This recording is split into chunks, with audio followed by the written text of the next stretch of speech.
ធុងបាក្នុងភូមិនេះអើងអើយគេរួមមិនចាំចាំងបនចូលឆ្នាំនេះអើងអើយរងវងលួបកាខ្ញុំចងមេកោវាររកបាយំនាងពឹងតានេះអើងអើយជួយមើលក៏ម្ដងចំបើងពេញទ្រុងនេះអើងអើយចៅដឹងរួចហើយភ្នំភ្លើងបងកោយណាលោកតាអើយជួយបំពួរផងកុំឲ្យចៅបា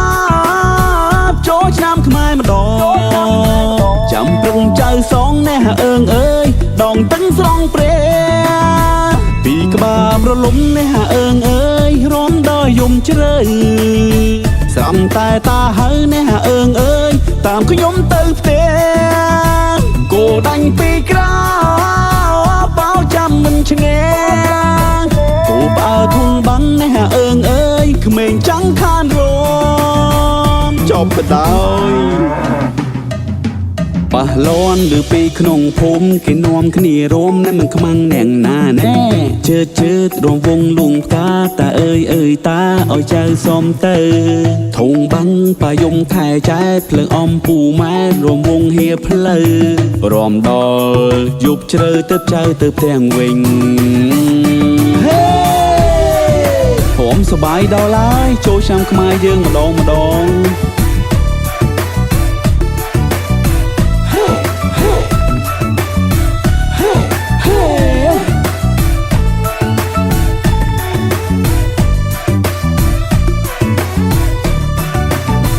ធុងបាក្នុងភូមិនេះអើងអើយគេរួមមិនចាំ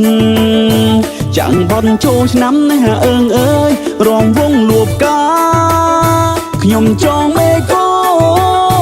វាររកបាយំនាងពឹងតានេះអើងអើយជួយមើលក៏ម្ដងចំបើងពេញទ្រុងនេះអើងអើយចៅដឹងរួចហើ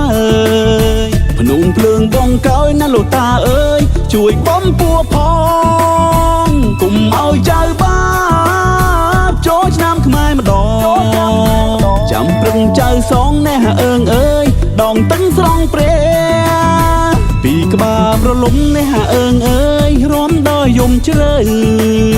ស្រំតែតាហើយនេះអើងអើយតាមខ្ញុំទៅផ្ទះគោដាញ់ពីក្រៅបោចាំមិនឆ្ងាយគោផ្អើធុងបាំងនេះអើងអើយក្មេងចង់ខានរមលោកតាទៅណាទាំងយប់ដើរមកកប់ដូចមានរឿងអីណែឈើជន់ក៏កាន់នឹងដៃខ្ញុំភ័យអើយភ័យមានរឿងអីចេញគាត់ថាគោដាញ់ពីក្រៅវាបោនុងបោរកចាំមិនឈ្នះគោផ្អើសំលេងធុងបាំងស្ដាយណាងខ្ញុំខានរមអើយកំពុងតែរមសបាយផងឥឡូវតាថាគោផ្អើធុងបាសអើយលេងបានរមហើយប្រហែលជាតាឲ្យទៅរកគោឲ្យមើលទៅតែមិនធ្វើទេចូលឆ្នាំយើងដល់ទៅ3ថ្ងៃស្អែកឡើងចាំរមទៀតគោបានយេ